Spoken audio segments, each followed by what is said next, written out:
बंधुओं, ये गोपियां कौन हैं?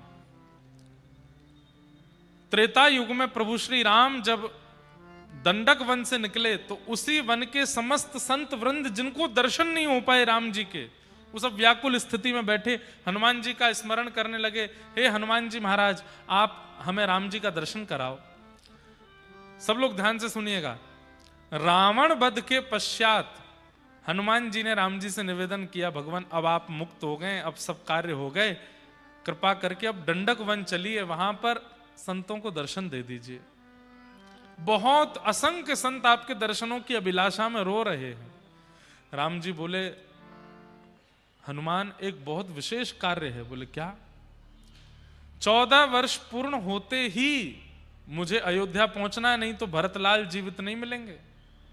और आज 14वें वर्ष का अंतिम दिन है, मुझे हर हाल में कैसे भी अयोध्या पहुंचना है। मैं अभी दंडक वन नहीं जा पाऊंगा। तो बोले क्या करें? हनुमान जी महाराज बोले तो फिर उनका क्या करें, वो सब तो व्याकुल हैं। तब राम जी बोले, उन सबको आश्वासन दे दो, अभी तो वे संत हैं और हम प्रभु मर्यादा पुरुषोत्तम राम हैं, वो दूर से केवल दर्शन करेंगे, एक क्षण का दर्शन करने के बाद हमको वहां से जाना पड़ेगा, लेकिन हम अधिक आस्वादन उनको देने के लिए त्रेता में आएंगे, हम कृष्ण बन करके आएंगे और दंडक वन के ये सभी संत व्रजमंडल की गोपी बन करके आएंगे। और उस काल में केवल दर्शन नहीं, एक प्रियतमा के साथ प्रियतम का व्यवहार जैसा होता है वैसा व्यवहार हम करेंगे। ये जीवात्मा है और हम परमात्मा हैं। परमात्मा उस दिन अपनी परम गति का त्याग करके, परम स्थिति का त्याग करके जीवात्मा को समीप लेकर के उनके साथ में रास विहार करेंगे। तो तुम केवल इनको जाके संकेत कर दो कि ये प्रतीक्षा करें त्रेता तक, खूब तप करें और तप के माध्यम से हमारा आशीर्वाद है, दंडक वन के सभी संत व्रजमंडल की गोपी बनेंगे और मेरा जन्म होते ही इनकी अवस्था 80 होगी, 90 होगी, 100 होगी, ये कितनी भी वयोवृद्ध गोपी के रूप में क्यों ना होंगी, पर मेरे प्रति इनका प्रियतम भाव ही होगा, ये मेरा वचन है। जाओ। हनुमान जी महाराज ने प्रार्थना कर दी और वही दंडक वन के संत तप करके अपने प्राणों का त्याग किए और पुनर्जन्म के रूप में द्वापर में व्रजमंडल की गोपी बन करके आए। जिस दिन से ठाकुर जी का जन्म हुआ उसी दिन से प्रतीक्षा कर रही हैं, कब स्वीकार करेंगे, कब स्वीकार करेंगे। ठाकुर जी ने चीरहरण लीला के माध्यम से सब गोपियों को बता दिया, देखो हम आप सब जानती हैं कि हम कौन हैं और मैं भी जानता हूं आप सब कौन हैं, परंतु लीला के रूप में आप गोपी हैं, मैं कृष्ण हूं। आगामी शरद पूर्णिमा पर हम ब्रह्मा जी की असंख्य रात्रियों को एकत्रित करेंगे और आप सबके साथ रास विहार करेंगे। पधारना। आज वही शरद पूर्णिमा का चंद्रमा प्रकट हुआ। गोपियां सब अपने अपने अलग कार्यों में लगी थीं, पर मन में व्याकुल हैं, आज शरद पूर्णिमा है, आज श्याम सुंदर से मिलेंगे, पर कैसे मिलेंगी? हमारे तो सास ससुर घर में बैठे हैं, पति हैं, बच्चे हैं, परिवार है, सब कुछ है, इन सबके बीच से कृष्ण प्राप्ति होगी कैसे? लेकिन आहा, वनम च तत्कोमलगोभिरञ्चितं जगौ कलं वामदृशा मनोहरम। एक बहुत अद्भुत बात है बंधुओं, ठाकुर जी ने वेणुनाद किया और जैसे ही वेणुनाद किया सबको तो लग रहा था कि कृष्ण वन में जाकर के वंशी बजा रहे हैं, लेकिन जितनी भी दंडक वन के संत गोपी बनकर के आए हैं, जितनी भी वेद की ऋचाएं गोपी बनकर के आई हैं, जो कृष्ण से वास्तविक में प्रेम करती हैं, उन सबके कानों में स्वर नहीं जा रहा है, शब्द जाता है। अरे गोपी, आज शरद पूर्णिमा आ गई, तू अभी तक आई ना, चल जल्दी आ, मैं तेरी प्रतीक्षा कर रहा हूं। सबको तो लग रहा था स्वर में वेणु बज रही है, पर उन गोपियों को लग रहा था कि शब्द में वेणु बज रही है। ठाकुर जी बोल रहे हैं, जल्दी आ, मैं तेरी प्रतीक्षा कर रहा हूं। आज भी यही होता है, कथा होती है, कथा में कई लोगों को ऐसा अनुभव होता है कि केवल महाराज जी बैठे हैं व्यास मंच पर बैठ करके 3 घंटा पास करेंगे। कभी इस विषय पे बोलेंगे, फिर उस विषय पे बोलेंगे, उस विषय पे बोलेंगे, बोल बाल के आरती करा के चले जाएंगे। पर आपको नहीं पता यहां बैठे कितने लोग, उनको शब्द नहीं सुनाई देता, उनको व्यास जी नहीं दिखाई देते, उनको अगल बगल में आगे पीछे क्या हो रहा है इससे कोई मतलब नहीं। उनको प्रत्येक अक्षर कृष्ण के समान लगता है और वो प्रत्येक अक्षर नेत्रों से अश्रु प्रवाह करता रहता है। वो व्याकुल स्थिति में सुनते हैं। कभी आप हमारे साथ रह के देखिए, जब कथा करने के बाद हम सामान्य श्रोताओं से मिलने के लिए जाते हैं, कितना रोते हैं, कितना व्याकुल हो जाते हैं। कई बार तो उनका रुदन देख करके मुझे कुछ होने लगता है कि अब क्या करें, हमने तो कुछ किया नहीं। पर उनको कथा की तरह नहीं सुनाई देती, उनको कृष्ण पुकार रहे हैं इस भाव से सुनाई देती है। और ये सबके साथ नहीं होता, सबको ऐसी कथा सुनाई नहीं देती। एक व्यास जी कथा करते थे, एक सेठ जी आते थे, तो व्यास जी बोले, सेठ जी आप इतने सालों से कथा सुनने आते हैं, आपके परिवार का कोई नहीं आता? बोले मेरा बेटा जिद तो बहुत करता है कथा में आने की, पर मैं लाता नहीं उसको। बोले क्यों? कहीं कथा लग गई तो? मतलब कहीं कथा ने पकड़ लिया तो? कहीं कथा सुनकर के बैरागी हो गया तो? व्यास जी बोले तो तुम कथा सुनने केवल इसलिए आते हो कि बस सुननी है, कथा का असर नहीं होना चाहिए जीवन पे। बोले नहीं नहीं, कल मैं लेके आऊंगा। अगले दिन वो सेठ जी अपने पुत्र लेकर के गए कथा में, तो व्यास जी कथा सुना रहे, तो वो बड़े ध्यान से सुन रहा था एक एक शब्द। तो व्यास जी ने तुरंत कथा में कहा कि भैया गौ ब्राह्मण संत ये साक्षात भगवान हैं, इनके मुख में कुछ भी पवाना, इनको कुछ भी देना मतलब ठाकुर जी को देने के समान है। उसने वो बात इतने ध्यान से सुनी। अगले दिन बोला पिताजी कथा में चलूं? बोले नहीं, एक ही दिन बहुत है, चलो दुकान पे बैठो। परचूने की दुकान थी, बेटा दुकान पे बैठ गया। इतने में ही गैया आई, दाल खाने लगी। उसको लगा, व्यास जी कल बोल रहे थे कि गैया के मुख में जावे तो समझो कि भगवान को पहुंच जाता है, तो प्रेम से दाल और अंदर से गुड़ आदि भी लिया है, और जो परचूने की दुकान सब धर दिया, गैया मैया सब ठाकुर जी के चरणों में पहुंचे। सेठ जी कथा सुन के शाम को पहुंचे तो देखा दुकान खाली पड़ी है। बेटा आज इतनी कमाई हो गई, सब बिक गया। बोले बिका कुछ नहीं गुरु, सब गैया खा गई। वो तो गैया खा गई, तू कहां गया था? बोले मैं यहीं बैठा था, तूने रोका नहीं?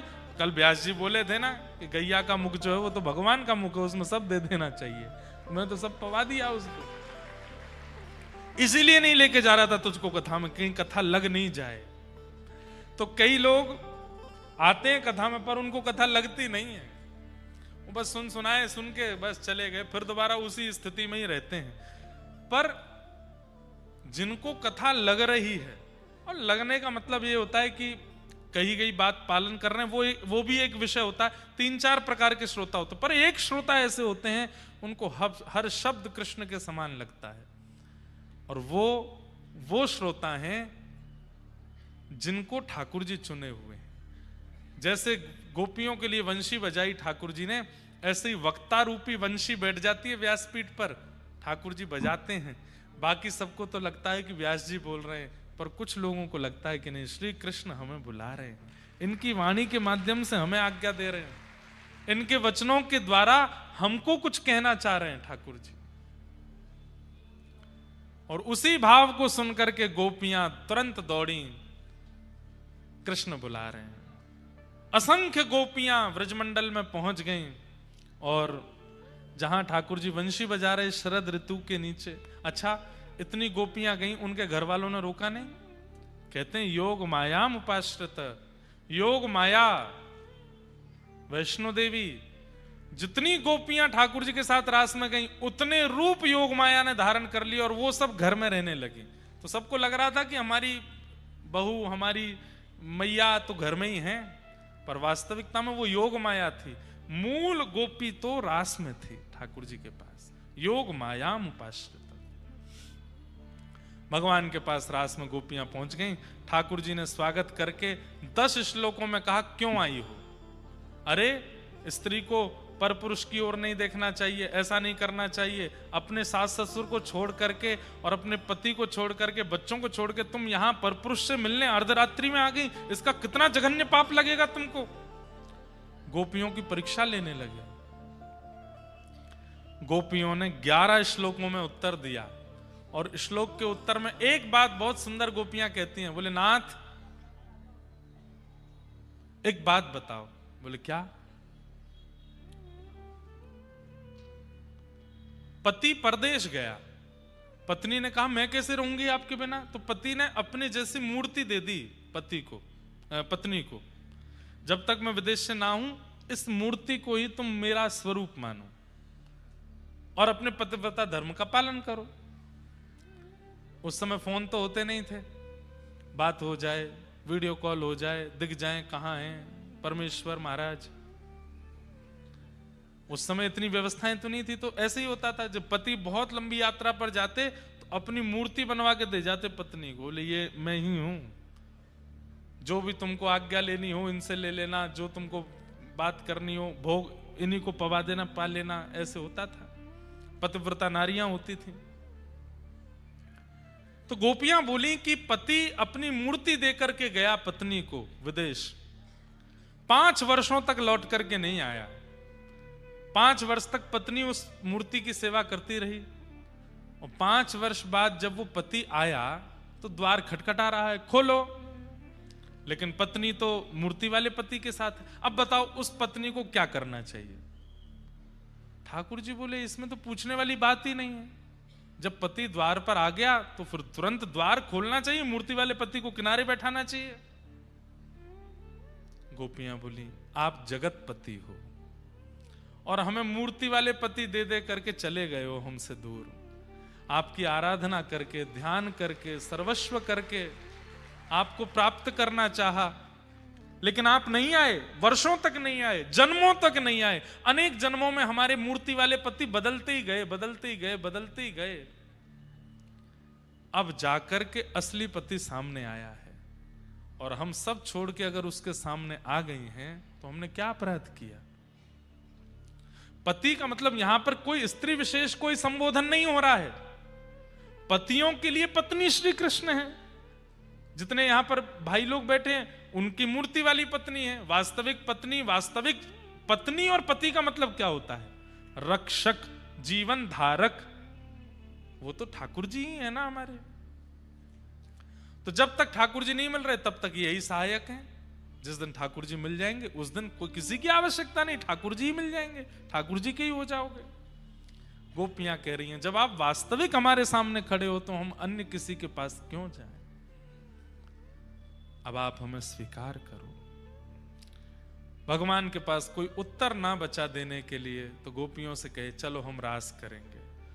गोपियों के साथ ठाकुर जी ने जैसे ही रास करना प्रारंभ किया कामदेव आ गया। अच्छा, रास का मतलब क्या है ये भी सुनो। हाथ पकड़ करके नृत्य करना, गले में गलवैयां डाल करके नाचना, इसको रास नहीं कहते। आजकल होते हैं डांडिया के साथ करना, वो भी रास नहीं होता। रास का मतलब क्या है? बहुत सीधी परिभाषा और मैं हर कथा में कहता हूं, आप ठाकुर जी से मिलने का प्रयास करते हो, नियम करते हो, साधन करते हो, जप करते हो, अनुष्ठान करते हो, दर्शन करते हो, परिक्रमा करते हो कि मुझे ठाकुर जी मिल जाएं, वो रस है। लेकिन आपकी भक्ति से प्रसन्न होकर के ठाकुर जी आपके पास आ जाएं, वो रास है। आप ठाकुर जी के पास जाओ, वो रस, और ठाकुर जी आपके पास चले आवें, वो रास। रस और रास में ये अंतर है। मैं मथुराधीश जी के पास जाता हूं, ये रस है। लेकिन किसी दिन मथुराधीश जी मेरे घर आ गए, मेरे द्वार आ गए, मेरे स्वप्न में आ गए, वो रास है। वो आ गए, मुझे कुछ नहीं करना पड़ा, ये रास। एक प्रकार से कोटा में रास हुआ। क्यों? कथा तो कहीं और होनी थी, पर यहां आ गए गिरधर लाल जी, तो रास हुआ, प्रयास हुआ। और बेचारे जिनकी कथा थी ना, उनको समय मिला 2028 में लेकिन वो भी बेचारे प्रसन्न, कोई नहीं महाराज जी तब हो जाएगी। क्यों आए?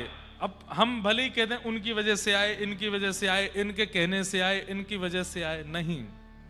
आप में से ही कोई है जिसको गिरधर लाल जी मिलना चाहते हैं, इसलिए सब ऊपर नीचे करके आ गए, कैसे भी आए, आ गए।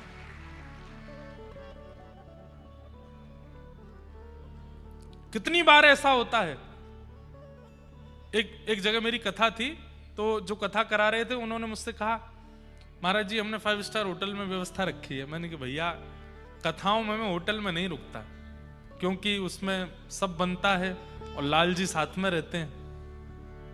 या तो वहां की रसोई बंद हो जाए तो हम रह सकते हैं। तो आयोजक जो थे वो हमसे क्या बोले, आप ही आ जाना महाराज जी, लाल जी को मत लाना। उसी समय हमने कही ठीक है, अब मैं ही आऊंगा, लाल जी नहीं आएंगे। इतना विशाल पंडाल, सब व्यवस्था बेहतरीन, लेकिन मेरा मन तो पहले से ही हो रहा था, जो भाई ठाकुर जी के लिए ही मना कर दिया जिन्होंने, कैसे कर सकता है कोई। लेकिन अब वचन दे दिया था करेंगे कथा, तो गए। पहले दिन शोभा यात्रा प्रवेश कर रही थी पंडाल में, और जैसे ही शोभा यात्रा पंडाल के पास गई है, एक बादल आया काला, पूरी धूप निकली, एक ही बादल आया और अचानक पूरा वहां पर काले काले बादल, और पंडाल के ऊपर जो मूसलाधार बारिश हुई। छतरी लेके कुछ इधर भगे, कुछ उधर भगे, कुछ उधर भगे। भागवत जी के जैसे ही पंडाल में प्रवेश होने वाले थे, उससे पहले ही इतनी भयंकर आवाज हुई और विशाल पंडाल बीच से टूट करके नीचे खत्म। अब भागवत जी लिए यजमान जी खड़े, बोले महाराज जी अब। मैंने कहा भाई इंद्र को जो भगाते हैं गिरिराज जी उठा के, उनके लिए तो तुमने मना कर दिया था कि उनको मत लाओ। वो आए होते नगर में तो ये नहीं होता। मैंने कहा अब कथा तो नहीं होगी, कथा नहीं होगी। मैंने कहा प्रारंभ हो जाए तो रुक नहीं सकती, 7 दिन होके ही रहेगी, और प्रारंभ होने से पहले ही कुछ ऐसा हो गया है, अब कथा नहीं होगी। मैंने कहा अब 7 दिन के लिए आपको छुट्टी है, जो भी लगा है उसके लिए अब आप देख लो कैसे करेंगे। बहुत उनको ग्लानि हुई कि मैंने लाल जी के लिए मना क्यों किया। हमने कहा अब एक काम करो, अब आना वृंदावन, हमसे मत मिलना, सीधे लाल जी के पास जाना, कान पकड़ना, क्षमा मांगना और उन्हीं से कहना नाथ आप पधारो। मैंने कहा वो आएंगे फिर होगी कथा। फिर 1-1.5 साल बाद फिर लाल जी से उन्होंने प्रार्थना की, वो 1.5 साल बाद ठाकुर जी गए, तब कथा हुई फिर वहां पर। तो ये रास है, इसको रास कहते हैं। अब आपके घर ठाकुर जी आ जाएंगे तो आप क्या करोगे, नाचोगे, नृत्य ही करोगे। इसलिए रास में नृत्य हुआ, बाकी नृत्य का मतलब रास नहीं होता। रस मतलब आप ठाकुर जी को चाहते हो, और रास मतलब ठाकुर जी आपको चाहते हैं। यहां ठाकुर जी रास कर रहे हैं, गोपियों से रास करने का पहले ही मन बना चुके थे ठाकुर जी, मनश्चक्रे, और अब रास कर रहे थे। इतने में कामदेव आ गया। कामदेव को भगवान ने वहीं मूर्छित कर दिया अपनी सुंदरता से। बोले तुम मत आओ, ये स्त्री पुरुष नहीं है, ये जीवात्मा परमात्मा है, देखने में तुमको कुछ और दिख रहा है, इसलिए बाहर रहो। कामदेव को मूर्छित कर दिया। रास करने लगे भगवान। हर गोपी के पास जा, मैं तू मुझको कहा बना के लाई? गोपी बोली मैं तो खीर बना के लाई। ला पवा दे, उसके हाथ से पावे। दूसरी गोपी के पास जाए, तू मुझको कहा लाई? मैं तो पीताम्बरी लाई हूं। अच्छा मुझको पहना दे, उसके हाथ से पहनने लगे। कोई गोपी के पास जाए, तू मुझको कहा लाई? अच्छा मैं तो आपके काजी शरबत बना के लाई, पिवा दे। ऐसे ठाकुर जी प्रत्येक गोपी को सुख दे रहे थे, लेकिन वही हुआ जो नहीं होना था।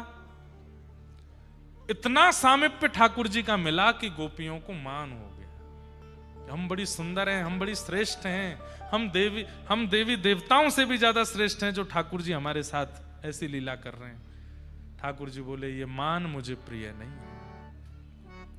और मान होते ही ठाकुर जी वहां से अंतर्ध्यान हो गए। गोपियां ढूंढने लगी, बिलखने लगी, पूछने लगी, नहीं मिले ठाकुर जी। इसलिए भैया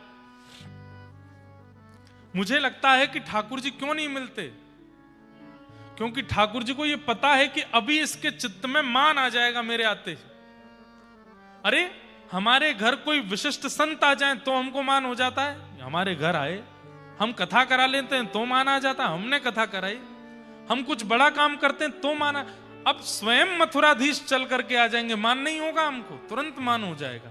इसलिए हमारे मान की रक्षा के लिए ठाकुर जी चलते नहीं, बोलते नहीं, हिलते नहीं, खड़े रहते हैं। क्योंकि मैं जरा भी, प्रसन्न तो बहुत होते हैं वो हमसे, लेकिन सोचते हैं कि अगर मैं हिल गयो, हम लोग थाली रखते हैं ना ठाकुर जी के आगे, ठाकुर जी का मन तो होता है मैं कढ़ी पालूं, पकौड़ी पालूं, या मैं ते चावल पालूं, कितने जोर के बनाए, पर मन में सोचते हैं तोल के रख के गयो होगो, नेको कम है गए, तुरंत सोशल मीडिया पर डाल देगो मेरे ठाकुर जी ने आज भोग लगाया हो, मेरे ठाकुर जी ने आज चावल खाए।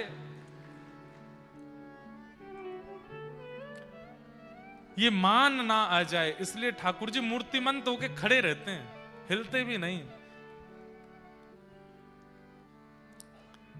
गोपियों को मान हुआ, ढूंढने लगी, नहीं मिले श्याम सुंदर, तभी यमुना तट पर किशोरी जी बैठी हैं। चरणों में जाकर के सब गोपियां प्रणाम करती हैं। अपने घर परिवार, लोक लाज मर्यादा सब छोड़ करके गोपियां आई और अर्धरात्रि में ठाकुर जी अंतर ध्यान हो गए। व्याकुल घबराई हुई गोपियां रोने लगी, बिलखने लगी, परेशान हो गए, जैसे मानो कोई भयाभय जानवरों के बीच में एक रक्षक था, लेकिन वो रक्षक छोड़ के चला गया, ऐसी स्थिति हो गई। किशोरी जी के चरणों में प्रणाम किया। बंधुओं, कभी भी ठाकुर जी की सेवा करो, सेवा में जाने से पूर्व नेत्र बंद करके अपने गुरुदेव का स्मरण करो। उससे क्या होगा, अगर सेवा में कुछ अनुभव हुआ तो उसका अभिमान नहीं होगा। गुरुदेव चित्त में बैठ करके मान को आने नहीं देंगे। गोपियां ठाकुर जी के संग रास विहार में गईं, लेकिन गुरु स्वरूपा, आचार्य स्वरूपा किशोरी जी के बिना चली गईं, इसलिए मान आया। अगर श्री राधा रानी के सहित गई होती तो गोपियों के चित्त में मान नहीं आता। गुरु कौन है जो चित्त में, गुरु की आवश्यकता क्यों है? ठाकुर जी तो किसी को भी मिल सकते हैं, पर ठाकुर जी के मिलने पर जो अभिमान, जो मान, जो विचित्र प्रकार का भाव हमारे चित्त में प्रकट होगा, उस भाव को नष्ट करने के लिए गुरु है। जब ठाकुर जी को पता होता है ना कि गुरु साथ है, तब ठाकुर जी को थोड़ी झिझक कम होती है मिलने में, आने में, कृपा करने में। और जब ठाकुर जी देखते हैं कि बिना गुरु के ही है, अपने बल पे ही सब कर रहा है, अरे याकू तो मान है जाएगो, याकू तो अभिमान है जाएगो, ये मोकू प्राप्त करके दुरुपयोग कर लेगो। क्यों? राह दिखाने वालों सिर के ऊपर गुरु नहीं है। किशोरी जी के शरण में गई, किशोरी जी ने आज्ञा की, बोले भैया ठाकुर जी को बुलाना है तो गाओ। जिसने गाया उसी ने पाया, और जिसने नहीं गाया उसने नहीं पाया ठाकुर जी को। या फिर जिसने भी पाया, गा करके पाया, या बिना गाए भी जिसने पाया, पाने के बाद गाया, बिना गाए कोई रहा नहीं। मुझे एक नाम आप आकर के बता दीजिए जिसको ठाकुर जी मिले हों और उसने कुछ गाया ना हो। सबने गाया। गोपियों ने एक गीत गाया जिसे भागवत का प्राण कहा जाता है, श्री गोपी गीत। पूरा तो नहीं गाएंगे, एक दो श्लोक गा देते हैं मथुराधीश जी के चरणों में। बंधुओं, जब जाते हैं मथुराधीश जी के पास, सुबह सुबह तो नहीं सुनाना है, संध्या में अगर जाओ तो गोपी गीत सुनाया करो। ठाकुर जी को बहुत प्रिय है, ठाकुर जी को गीत गोविंद बहुत प्रिय है, गोपी गीत बहुत प्रिय है। और श्री चतुर्भुज दास जी का गोवर्धन वासी सांवरे लाल तुम बिन रहो न जाए बहुत प्रिय है। पर इनके नियम हैं, ठाकुर जी जब अवकाश में बैठे हो तभी सुनाना चाहिए, क्योंकि ठाकुर जी भावुक हो जाते हैं सुन करके। तब कथामृतम तप्त जीवनम कभी भीरेडितम कल्मषापहम श्रवण मंगलम श्रीमदाततम भुवि गृह्णन्ति ते भूरिदा जना।